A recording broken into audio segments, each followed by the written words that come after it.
In the top stories, 32 candidates nominated for general elections.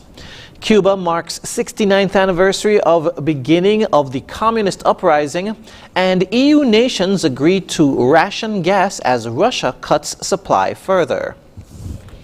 Hello and welcome to the ZIZ Midday Newscast. Today is Wednesday, the 27th of July, 2022. I'm Jason Davis. Nationally, a record 32 persons have been nominated to represent various parties and constituencies across St. Kitts and Nevis in the August 5 general elections following nomination day on Tuesday. There are 6 parties: the People's Labour Party, the St. Kitts Nevis Labour Party, and the People's Action Movement in St. Kitts. Meanwhile, in Nevis, there are the Nevis Reformation Party, the Concerned Citizens Movement, and newcomer, the Moral Restoration Movement.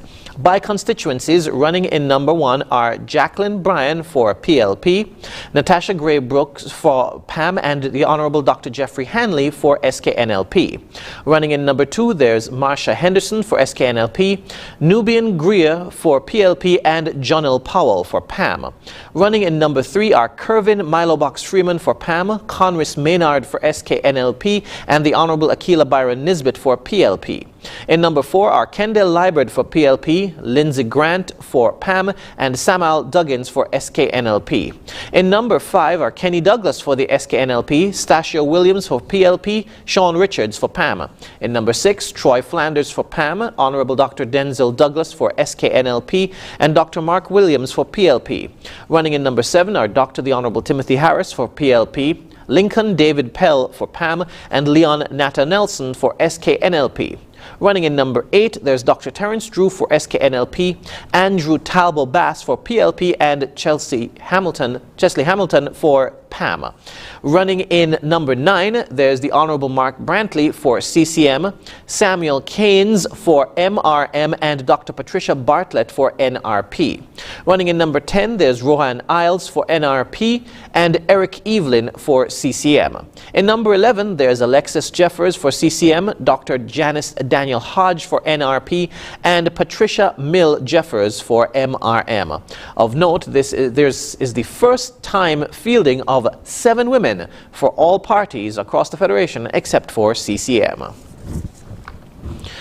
Meanwhile, the St. Kitts National Youth Parliament Association, or SCANipa, has congratulated the candidates who were nominated on Tuesday to contest the upcoming National Assembly elections set for Friday, August 5.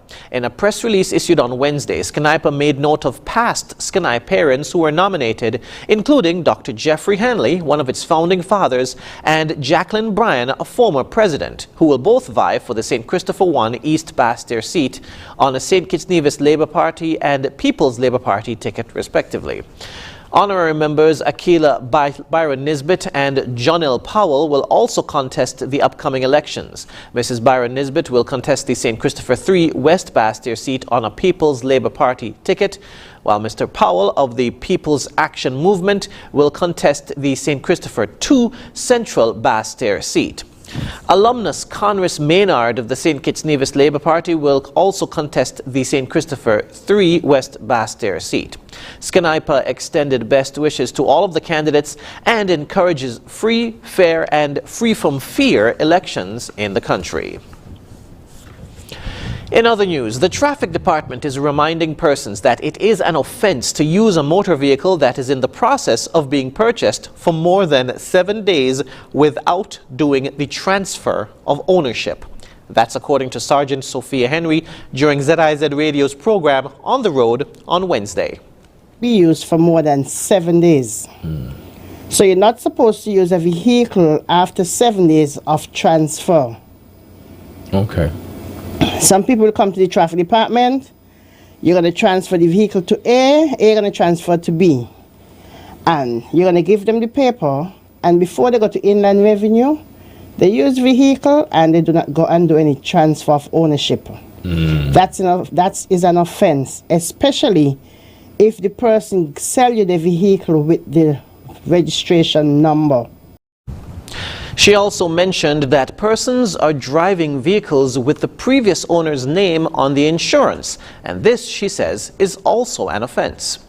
Sometimes your name is not on the insurance. So if you get in an accident, you'll be charged for driving without insurance, and the person will be charged for permitting you to drive without insurance. So even though the vehicle is insured, because it's not in the person name. Once your name is not on the insurance, remember you have to be covered by insurance to drive somebody else's vehicle. If your name is not there, you're not covered by insurance. Okay. So that's an offense. Sergeant Henry also warned that if you're buying a vehicle for someone else, ensure that the payment on the wheel tax is up to date, as the cost will now have to be covered by the new owner. We move now to news on the regional scene. Cuba has been marking 69 years since the start of a communist uprising, which eventually led to Fidel Castro seizing power. In 1953, more than 100 revolutionaries led by Fidel Castro stormed a major military barracks, leading to the fall of US-backed dictator Fulgencio Batista. But it is a bittersweet anniversary for most Cubans as the nation faces its worst economic crisis in 3 decades. Al Jazeera's Lucia Newman reports.